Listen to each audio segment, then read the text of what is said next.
Saludos dominicanos en todo el territorio de la República y en ultramar en la costa este de los Estados Unidos de América, e igualmente a todos sus habitantes de habla hispana. Hoy, lunes 7 de octubre del año 2002, les traemos otra edición de Agenda Nacional.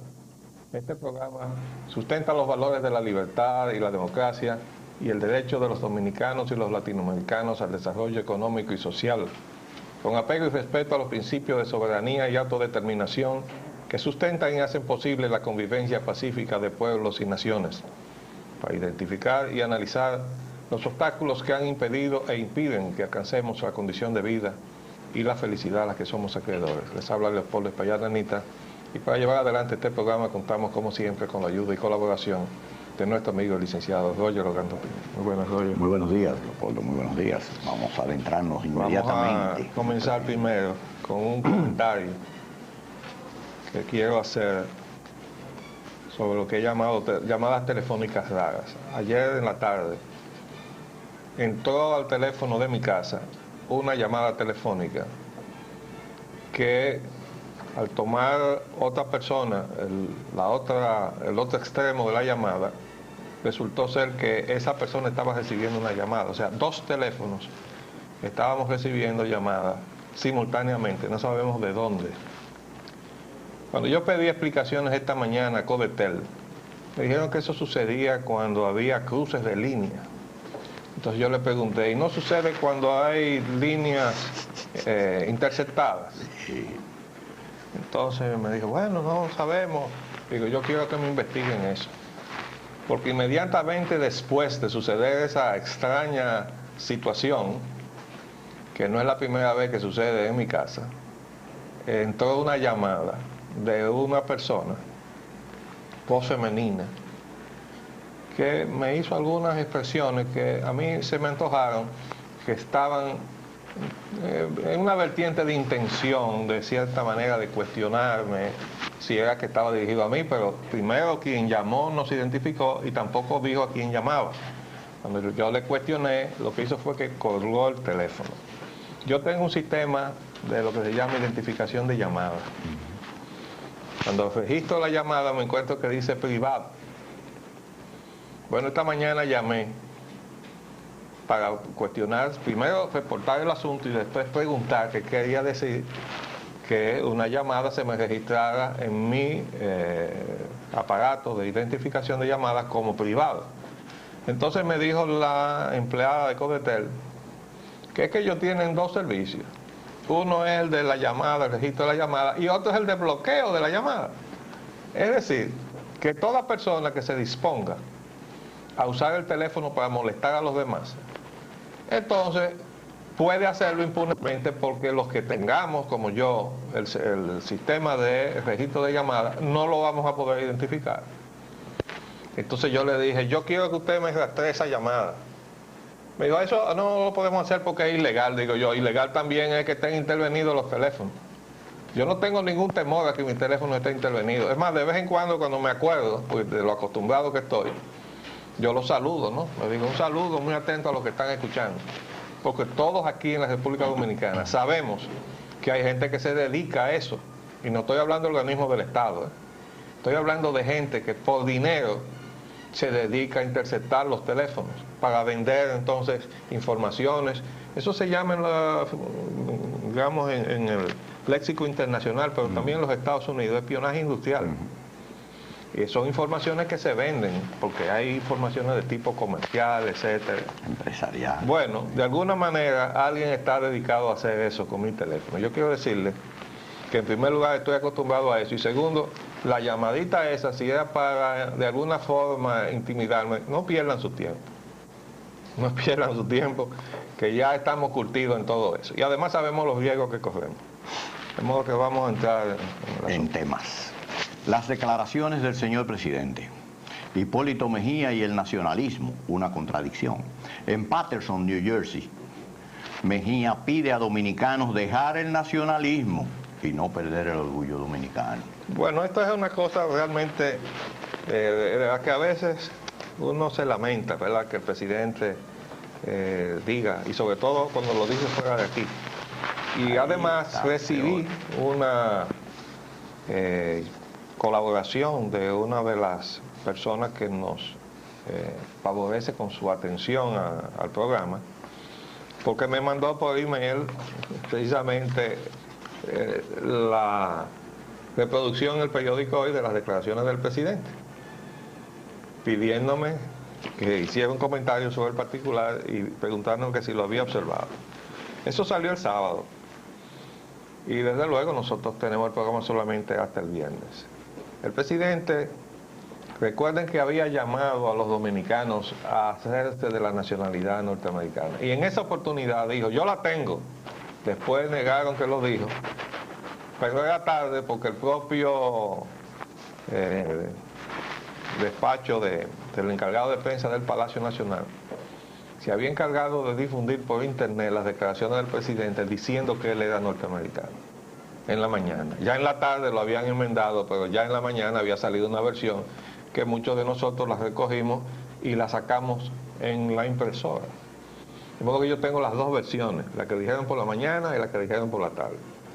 Bueno, el presidente dijo que no, que eso había sido un malentendido y luego salió una declaración de un funcionario de migración diciendo que el presidente no estaba inscrito como ciudadano norteamericano. Bueno, dejamos ahí la cosa, pero no dejó de preocuparnos.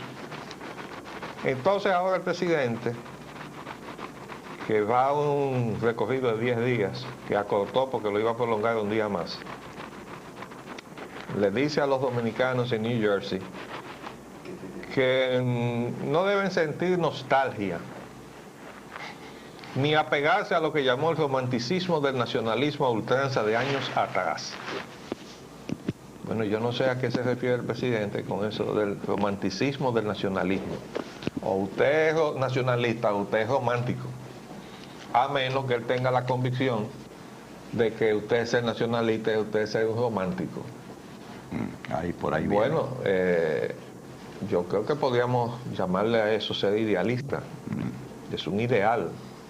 No tiene nada que ver con romanticismo, que tiene que ver con las relaciones amorosas entre hombres y mujeres, para ponerlo como Dios manda, porque también andan otras relaciones por ahí que, bueno, no queremos ni mencionar. Entonces el presidente creo que tiene una serie de conceptos confundidos en su cabeza. Ser nacionalista no es ser romántico. Es primero ser apegado a los valores sustantivos y sustanciales de esta nacionalidad. Pero ahí mismo él le dice que deben a los compatriotas radicados allá no perder la dignidad y el orgullo dominicano. Bueno, pero por Dios, ¿cómo se puede tener? ¿Cómo puede usted no perder la dignidad y el orgullo dominicano si al mismo tiempo usted pierde la añoranza, la nostalgia de lo suyo? Entonces, bueno, esas son de las cosas que el presidente dice, pero que nos molestan a los nacionalistas. Y sobre todo cuando encontramos que hay descuido en cuestiones importantes, como es el asunto de la frontera y la presencia en el país de casi 2 millones, y ya no tenemos más de 2 millones de haitianos. Entonces, el presidente, con eso no se puede jugar, porque es su deber constitucional preservar, como lo dice la Constitución de la República respecto de las Fuerzas Armadas, su misión es preservar la integridad territorial de la República. Y yo le quiero repetir a mis amigos de las Fuerzas Armadas, no le den motivo a los enemigos de las Fuerzas Armadas, que lo hacen, de decir que están de más y que nosotros no necesitamos esas Fuerzas Armadas, porque miren, en Haití no hay Fuerzas Armadas, entonces ¿para qué necesitamos nosotros la nuestra? Bueno, efectivamente, para cruzar la frontera. Si no hacen la función de preservar la frontera y de todo el litoral y de nuestro espacio aéreo, entonces le van a dar razón a sus enemigos, que están pidiendo que las eliminen o las reduzcan prácticamente a nada. Entonces los que estamos defendiendo a las Fuerzas Armadas porque entendemos que son la primera y la última trinchera que le queda a este país para defender su integridad territorial, su nacionalidad y su condición de país soberano y independiente, entonces nos vamos a ver con las manos vacías, ¿verdad?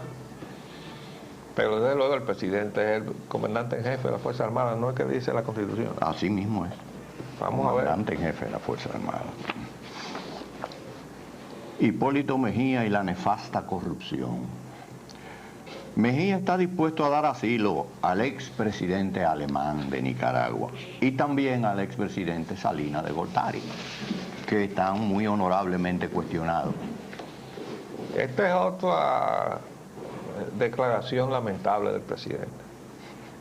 ¿Por qué? Bueno, porque decir que le voy a dar asilo a Alemán si me lo pide es una forma de personalizar una relación que él parece entonces en ese momento olvidar que representa la dignidad de la presidencia de la República Dominicana y que el presidente de la República Dominicana no puede manejar esos asuntos en un plano personal, independientemente de que haya todo tipo de vínculo afectivo o amistoso, etcétera, que puede haberlo.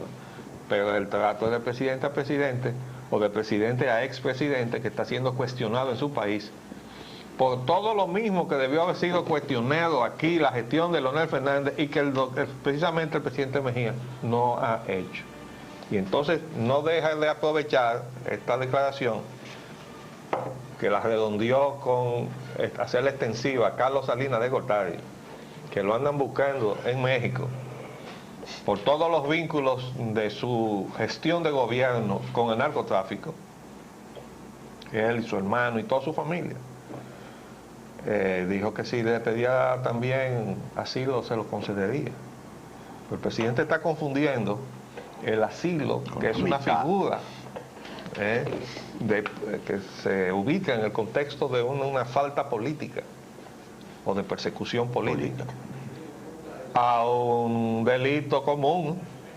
Y entonces usted lo que está es extendiéndole protección a un delincuente común, que es la situación del señor Alemán, Arnoldo Alemán, que por cierto tiene vínculos aquí, ¿no? Sí, de empresariales, de inversiones conjuntas con algunos socios dominicanos que todos conocemos.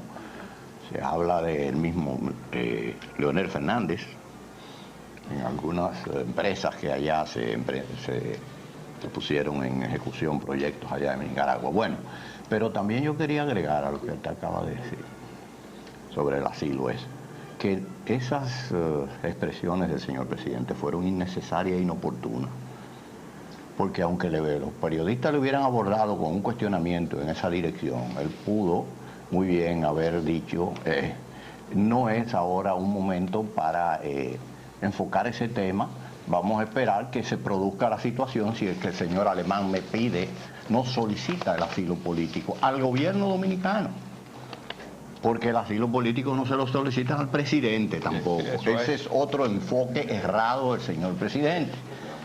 Es al Estado, al gobierno dominicano. Entonces eso se analiza a nivel de las relaciones internacionales. ¿Por qué?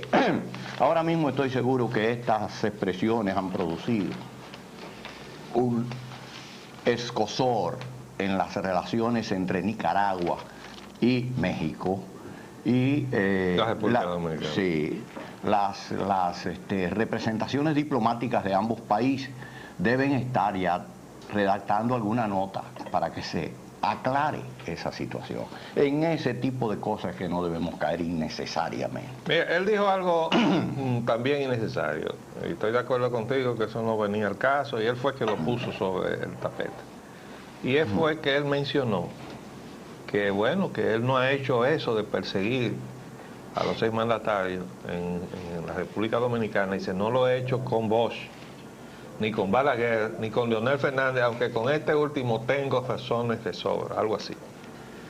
Yo no entiendo cómo el presidente metió en un mismo saco a Juan Bosch y a Joaquín Balaguer,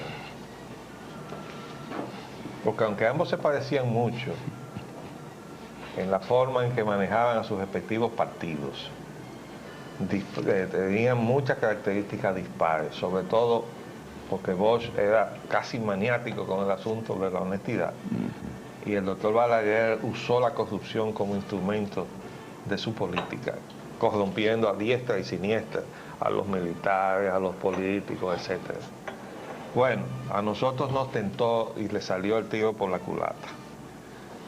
Pero meter en un mismo saco y decir que a Bosch, ni a Balaguer, y a Leonel Fernández, que tiene la soga rasta, a mí me parece que eso fue realmente una cosa muy desafortunada de las muchas cosas que el presidente dice. De modo que ojalá que él aprendiera a medir un poco más las cosas que dice, porque después de todo las está diciendo un presidente. Y en el caso de los dominicanos es nuestro presidente que las está diciendo. Y nosotros creemos que nosotros no nos podemos equivocar. Pero uno que no sea dominicano, que oiga que él pone en la misma tabla rasa a Bosch, a Balaguer y a Leonel Fernández, hágame el favor, porque creo que tampoco se puede poner en la misma tabla rasa a Balaguer y a Leonel Fernández. Entonces, eso teníamos que comentar. Por otro lado, hay otras cosas sobre corrupción.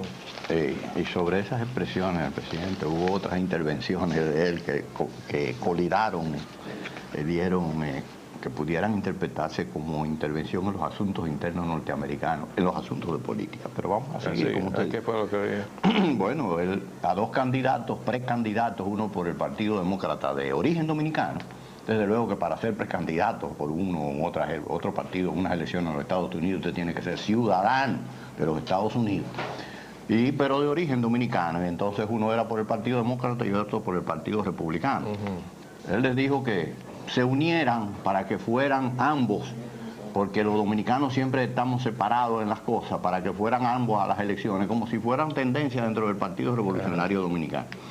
Entonces, ahí también él trascendió lo que era dar algunas orientaciones, si es que quería darla al pueblo dominicano, sobre la factibilidad de producir individuos y personas, ciudadanos de origen nacional que fueran a acceder a los niveles políticos dentro de los Estados Unidos. Digo, eso es algo que incluso, en fin, es consecuencia de que... De la ignorancia que él tiene de lo que... No, yo me refiero al hecho de la involucración de los dominicanos en la política. Sí, es que algo recomendable. Han abandonado realmente ya su condición de ciudadanos dominicanos, se han hecho ciudadanos norteamericanos, y haciendo ya ejercicio pleno de esa condición, se han involucrado en la política, cosa que los ciudadanos norteamericanos, por lo general, viven al margen de la política. Por eso le ha sido tan fácil penetrar en la política a los dominicanos, no es por otra razón. Ahí anda también un pariente mío que estaba con el presidente, Adriano Espaillá, el hijo de Ulisito Espaillá. Bueno, pero eso es así. Ellos son ciudadanos norteamericanos, como lo es mi primo hermano Edwin Espaillá, ¿verdad? Paz. Bien, eso es así. Pero bueno, volviendo a la corrupción. Vamos a volver a la corrupción. Apresa exoficiales militares y de la PN por tráfico de drogas. Fueron detenidos por sugerencia de Estados Unidos. Bueno, dice el propio presidente que esos fueron los Estados Unidos que sugirieron ese apresamiento. Hay que entender que si estamos trabajando de una manera mancomunada en una batalla que ciertamente es transnacional, porque el delito es transnacional, si lo compartimentalizamos y comenzamos cada país a decir, bueno, este problema es solamente mío y no se meta nadie, entonces va a ser difícil de vencer. Pero indudablemente tampoco se puede transgredir la soberanía de las naciones. Entonces tiene que haber una cooperación. La cooperación pues puede ir y debe ser desde la información, o sea, lo que se llama la inteligencia. Bueno, yo tengo estos datos, te los suministro para que tú te defiendas, mira lo que va para allá, o mira lo que está sucediendo, mira la información que nos ha llegado, mira lo que hemos encontrado en bancos de aquí, de gente tuya de allá, ¿verdad? Entonces, eso es cooperación. Pero de ahí a que se diga, como salió la semana pasada, que el DEA había venido y se había metido aquí, había detenido, había actuado, eso esperamos que no sea así, ¿verdad? Para poner las cosas en su sitio. Desde luego, tenemos que agradecer todo esfuerzo mancomunado que se haga en contra de esa lacra social, esa plaga que significa la droga. De modo que si hay una labor concertada, eso hay que aplaudirlo. La Junta Central Electoral. Perdón, pero mientras tanto no sabemos quiénes son los no tenemos ninguna, pero vamos a hacer un paréntesis. Tenemos que cumplir compromisos comerciales.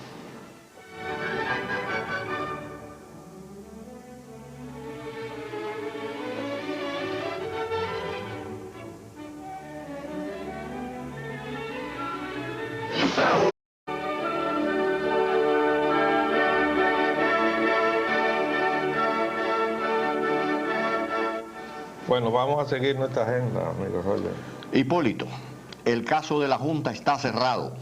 Reiteró que retendrá los salarios y las dietas de los congresistas que no asistan a las sesiones. Bueno, fíjense, hemos observado, ya lo comentamos la semana pasada, que el presidente se está autoincriminando, como dicen en el argot jurídico, ¿no? Es decir, él está tomando unas actitudes que lo están comprometiendo como parte en conflicto con el asunto de la designación de los jueces, cuando él debía estar al margen de eso y actuando como elemento o factor moderador. Entonces él ha estado dando declaraciones tajantes. No, eso ya no se puede tocar, eso ya es inamovible, etc. Yo escuché también unas expresiones parecidas del presidente del Senado. Decía él como que, bueno, que lo que se había hecho ya eso era, no había manera de echarlo para atrás. Consumatum es. Y yo quería hacerle una sola reflexión. Lo único que tiene ese carácter es la muerte. Y además nosotros los cristianos tenemos la convicción de que hay vida después de la muerte, pero bueno, ese carácter que le quiere decir, eso ya no se puede tocar, eso no se puede echar para atrás. ¿Quién ha dicho que eso es así? Solamente cuando hay una actitud intransigente se puede decir que eso es así. Bueno, si usted no quiere llegar a un acuerdo, usted no quiere dialogar, bueno, si usted no quiere ni siquiera dialogar, y me excusan que estoy medio agripado, bueno, pues lógicamente no se llega a nada. Entonces, si usted no puede ni hablar con la otra parte, pues ¿cómo va a llegar a acuerdos? Entonces hay actitudes en la política dominicana que semejan mucho a esa situación de cerrazón.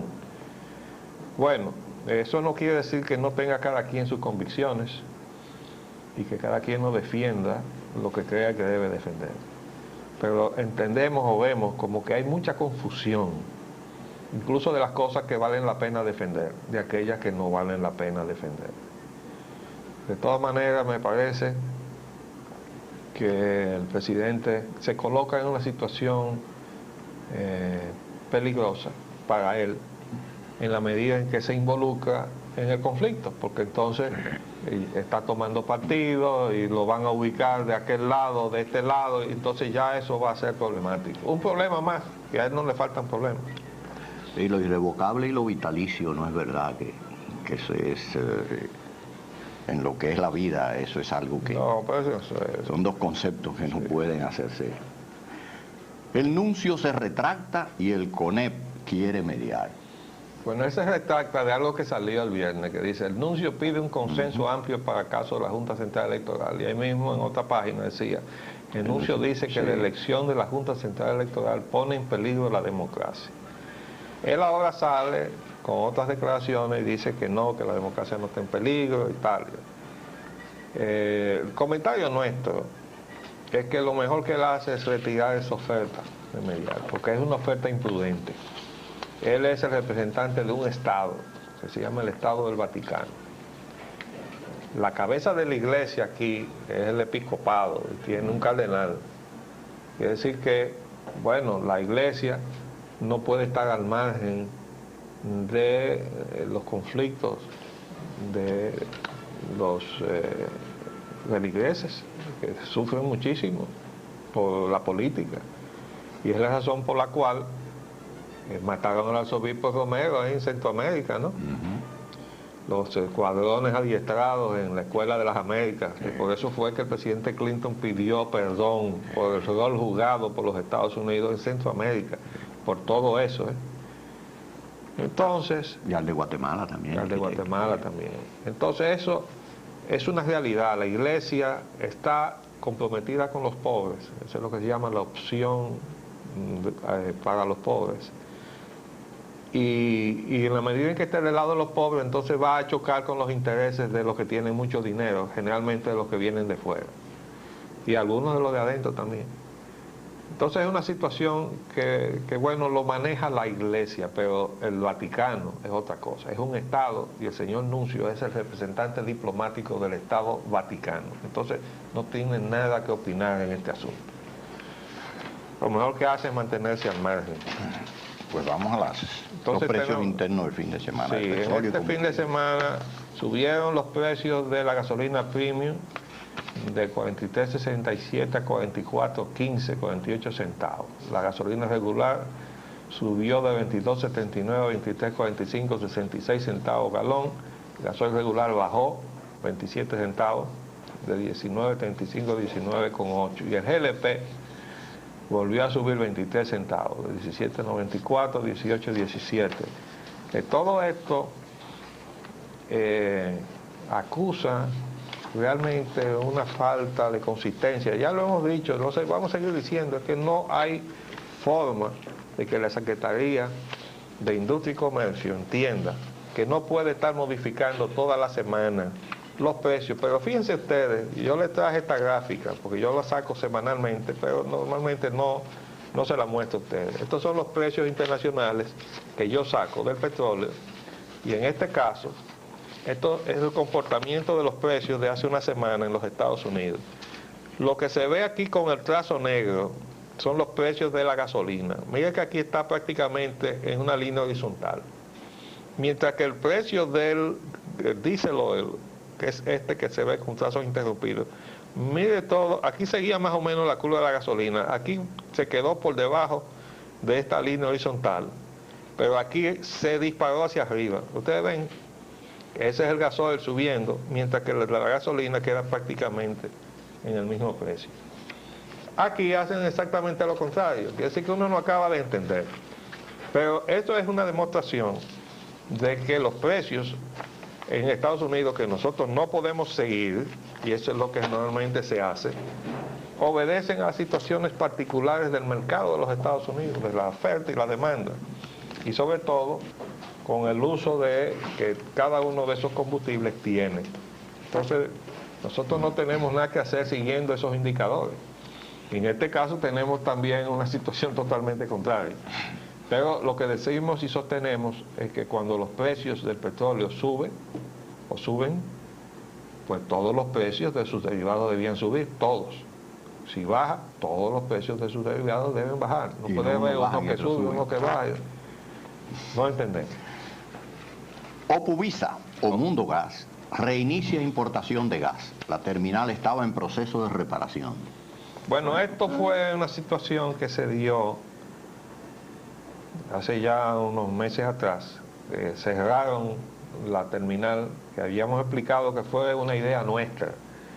Pero la idea nuestra era que esa terminal operara en manos del Estado Dominicano para poderle tumbar el pulso a los negocios oligopólicos que suelen hacer los negociantes del gas licuado de petróleo, sobre todo a partir del momento en que se puso una terminal ahí en San Pedro de Macorís, que no solamente está manejando importaciones de gas licuado de petróleo, también está trayendo por ahí gasolina, fuel oil, diesel oil, y los está colocando en el mercado además, aunque tiene pocas estaciones, creo que hasta ahora 2, y una no se ha abierto. Pero hace rato, según me confió, o lo dijo acá, el presidente Arnadega, tienen como 2 años en el mercado vendiendo a las instalaciones industriales de alto consumo, mandando entonces directamente desde San Pedro de Macorís. Y bueno, cerrando las terminales o la terminal de Asua de Puerto Viejo, de Opuvisa, pues prácticamente el mercado quedaba en manos de la terminal de San Pedro de Macorís y de la refinería. Es decir, que al entrar ahora hay que suponer que se deben estabilizar un poco los precios. Sí, es que vamos a atender que la oferta es competitiva, ¿no? Ese es el supuesto. Ese es el supuesto. Esa ley funciona cuando a mí me conviene, cuando no me conviene no funciona. Yo no sé quién la escribió, pero ahí está la ley. En víspera de que parte del gobierno quede apagado, la diplomacia española sale en defensa de Unión Fenosa y de AES. Bueno, yo esto lo coloqué ayer domingo. Bajo un titular que puse abusando con protección diplomática y presidencial. Correcto. ¿Saben por qué?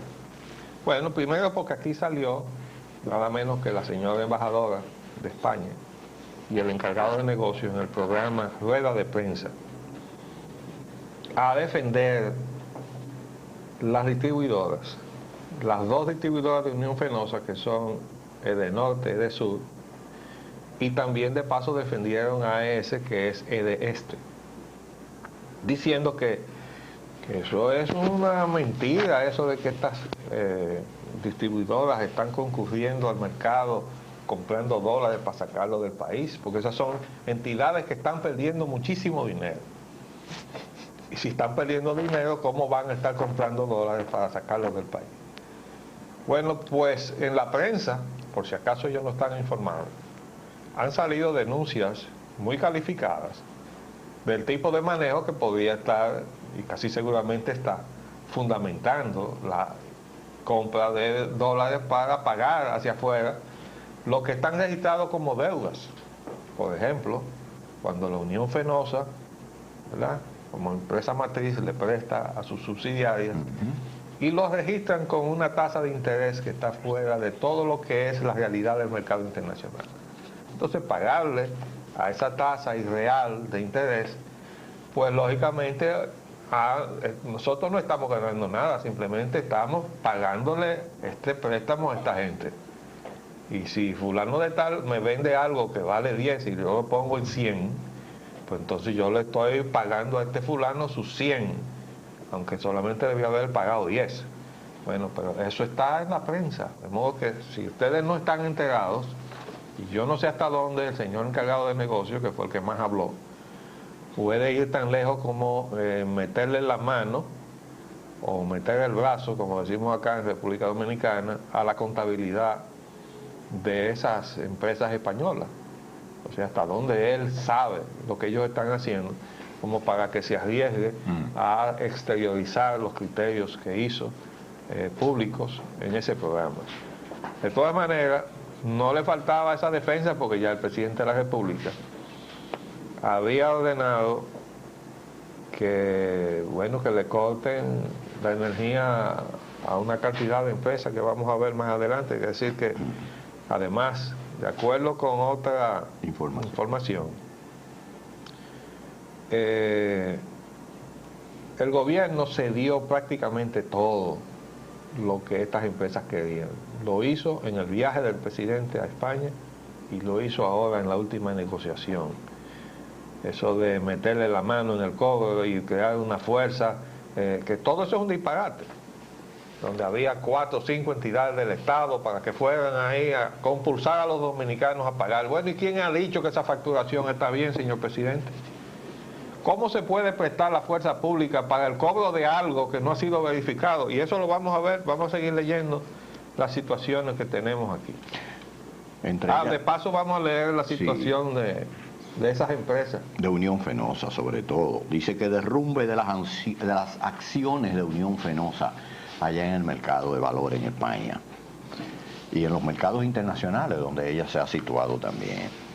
Parece que su situación interna y los estados que ha presentado no son muy atractivos a los inversionistas y han comenzado a pedir la venta de sus acciones. Ellos están teniendo problemas en distintos países y consecuencia de esos problemas sus acciones están siendo objeto de poca demanda, ¿no? Y eso está desinflando los grandes capitales de Unión Fenosa.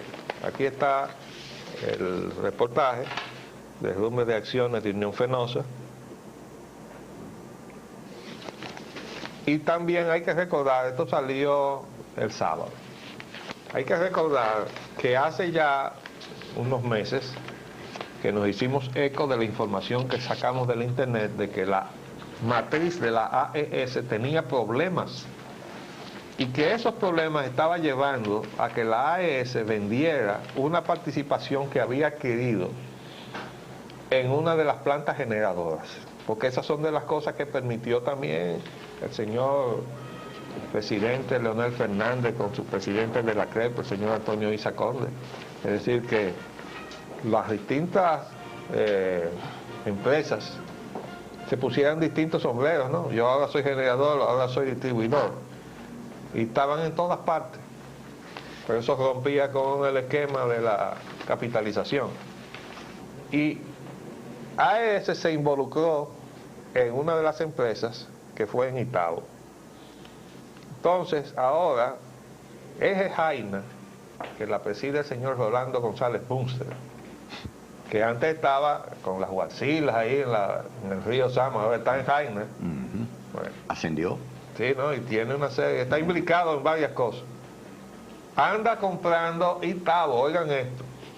Nosotros estamos envueltos en un proceso de la compra de Itabo, dice González Bunster. Y Eje Jaina ha hecho una oferta que está siendo casi aceptada y estamos financiando la compra de Itabo. Es muy importante. Jaina compra el 100% de Itabo, pero como la CDE es dueña del 50% de Jaina, sigue siendo dueña del 50% de Itabo. Entonces no cambian ninguna de las reglas de juego. Sí cambian las reglas de juego. Porque resulta ser que en lugar de haber dos empresas que pudieran competir entre sí, entonces hay una sola empresa que controla todo el parque, aunque tenga a la mitad accionaria del Estado ahí, porque esa mitad está pegada de la pared, sin poder opinar, sin poder hacer absolutamente nada, mientras el otro tiene luz verde para hacer de todo, en la toma con de el patrimonio del Estado, incluyendo coger prestado fuera, con la garantía del patrimonio que se le ha puesto en custodia, sobre el cual ellos no han probado que trajeron los aportes que dijeron que iban a traer, y entonces usar ese dinero para asuntos de su propio interés, en donde el Estado no está involucrado, que fue lo que hicieron con las plantas de La Vega y Palamara. Palamara y La Vega. ¿Qué les parece? Entonces yo quiero ver cómo eso necesita una investigación. Por eso hay mucha gente nerviosa, ¿verdad? Además, esto que dice González Bunter, lo que ellos están comprando, se inició en la parte de AES, pero parece que ahora se ha extendido a todo Itabo, ¿eh? Ahora es todo Itabo lo que ellos quieren comprar. Vamos a ver si el gobierno va a pegarse en la pared y va a decir, déjenlo hacer todo lo que quiera Jesús Valdera y González Bunter y esa gente, ¿no? El que Itabo es el filete de la generación, el que generan las Itabos, son bueno, los filetes porque de la son las generación. que pueden generar el kilo más barato, gracias a la previsión que que está aquí tuvo, cuando como secretario técnico instruyó al entonces administrador de la CDE, el ingeniero Guillermo Paniagua, que es uno de los mejores que ha pasado por ahí, a que esas plantas fueran duales, que trabajaran tanto con fuel oil como con carbón, para que el país tuviera flexibilidad y pudiera usar en todo momento el combustible más barato. De eso se trata, eso es planificación. Dice también que el gobierno recibe beneficios de las generadoras. Atribuye por ahí a unos 91 millones. Sí, habla de que hay unos ingresos y unas cosas, pero bueno, de eso vamos a hablar con más detalle en otro día, en esta semana. Hipólito Mejía y la abusiva factura eléctrica. 15 entidades estatales a punto de quedar sin luz deben pagar hoy lunes. Hipólito apoya el corte de luz a organismos. La vicepresidenta instruye a que paguen. Léete la institución. 12 instituciones del gobierno central, secretarías de Estado de Agricultura, Obras Públicas, Deportes, la Mujer, Radio Televisión Dominicana, Procuraduría General de la República, Tesorería Nacional, Oficina Nacional de Planificación, Oficina Nacional de Estadística, Comedores Económicos, Procomunidad, Comisión de Apoyo a Reforma de la Modernización de la Justicia, 3 instituciones autónomas, Instituto Agrario Dominicano, Instituto de Auxilios y Viviendas y Autoridad Portuaria Dominicana, están en el Estado para pagar. Bueno, mientras tanto, dice el procurador ayer, no acepta que le no acepto que que esa factura está fuera de lo normal, se está registrando algo que no hemos consumido y ellos han protestado esa factura. Yo me alegro de que el Procurador General de la República esté pasando por esta experiencia, para que sepa lo que es soportar abusos, porque cuando nosotros como ciudadanos y amigos, porque somos amigos, fuimos donde él a solicitar la fuerza pública para oponernos a la violación de la ley dominicana y el abuso que se quería hacer con nosotros, los condóminos del condominio Embajador, precisamente en manos de EDESUR, cuando fueron a ponernos esos contadores que en España están siendo cuestionados y piden una demanda, porque son contadores o medidores alegres, ¿verdad? Entonces ahora resulta que él tiene la barba en remojo. Le han puesto una facturación arbitraria, él dice que no lo ha consumido, pero está amenazado de que él le corten la luz, y él dice que no se lo va a permitir que lo corten. Tenemos que aplaudir que él se resista, porque incluso está oponiéndose a unas instrucciones del presidente, cosa que debió haber hecho en muchas otras cosas, porque él ha sido extremadamente dócil como procurador a la voluntad del presidente, extremadamente dócil. Por eso le hemos reprochado tantas cosas. Bueno, ahora él dice que no va a permitir que le corten la luz. Bueno, yo quiero decir lo siguiente. El primer dislate quiere decir disparate, es que el gobierno descentraliza el pago de la energía, cuando en primer lugar se trata de entidades del Poder Ejecutivo, es decir, gobierno central, dependencia del gobierno central. En esa lista hay incluso dependencia de la Presidencia de la República. Para que no nos equivoquemos, ahí está, la Oficina Nacional de Planificación, la Oficina Nacional de Estadística, comedores económicos, comedores económicos, la Comisión de Apoyo a la Reforma. Todo eso depende de la Presidencia de la República. Hoy, ¿cómo es que estaban atrasados? ¿Y de quién es el descuido? ¿Y a quién se le ocurrió que cada una de esas entidades que dependen de la Presidencia de la República pagara individualmente la energía, cuando todo eso debió pagarlo a la Presidencia? Pero además el Poder Ejecutivo, todo lo que es Poder Ejecutivo debió pagarse de una sola vez a quien le tocara, porque hay unos que le tocan el de norte, otros le toca el de sur, otros le toca el de este, pero eso se controla desde la dirección del presupuesto, se preparan las solicitudes de pago, se hace el trámite correspondiente, se hacen las apropiaciones, sale el cheque en la tesorería. Y por cierto, si le suspenden la energía a la tesorería, olvídense de cobrar, porque por ahí es que salen los cheques. Es que esto no hay quien lo entienda, y entonces el presidente de la República, sin averiguar cuál es la situación, frente a una situación de abuso, porque parece que el presidente no está enterado, bueno, pues le vamos a decir desde aquí respetuosamente, señor presidente, lo que están haciendo esta gente es un abuso que ahora se refleja con entidades del gobierno. Y dice el Procurador General de la República, con razón, que una facturación que está bajo investigación no puede determinar un corte, ni a una entidad gubernamental, pero tampoco a ningún particular, porque o estamos en un Estado de Derecho o estamos en plena anarquía, presidente. Entonces dice ahora el secretario de Finanzas que la facturación se va como quiera en el mes de septiembre, aunque la ley dice que a partir de octubre que tiene que comenzar a contarse para facturarse en noviembre. Le queremos decir lo siguiente al secretario de Finanzas. Léase la ley orgánica de Secretaría de Estado para que usted vea que usted está sentándose casi en el banquillo de los acusados, porque usted está violando la ley orgánica de Secretaría de Estado, que lo hace responsable a usted, intuito persona, de todo lo que usted haga que esté al margen de la Constitución y las leyes, y usted está violando conscientemente lo que dice la ley de electricidad. De modo que vamos a ver si usted se decide a sentarse ahí en ese banquillo. Daría un gran ejemplo. Aquí hemos visto ya presidente y exsecretario de Fuerzas Armadas sentados ahí. Vamos a ver si vemos un secretario de Finanzas y algunos agentes de la Junta Monetaria también, ¿verdad? Sí, hasta gobernadores. Sí. Bueno, se nos acabó el tiempo por el día de hoy. Nos iremos hasta mañana, si Dios así lo permite. Y les hablamos Leopoldo Espaillat y Roger Hogan. Hasta luego. Agenda Nacional les llega en vivo de lunes a viernes de 11 de la mañana a 12 meridiano y es grabado y retransmitido de 12 a 1 de la madrugada por esta misma emisora. Se transmite en la costa este de los Estados Unidos de América por el canal 513 de Time Warner en los estados de Nueva York y New Jersey y por el canal de AT&T para los estados de Massachusetts y de Maine y las ciudades de Nueva York, New Jersey y Boston.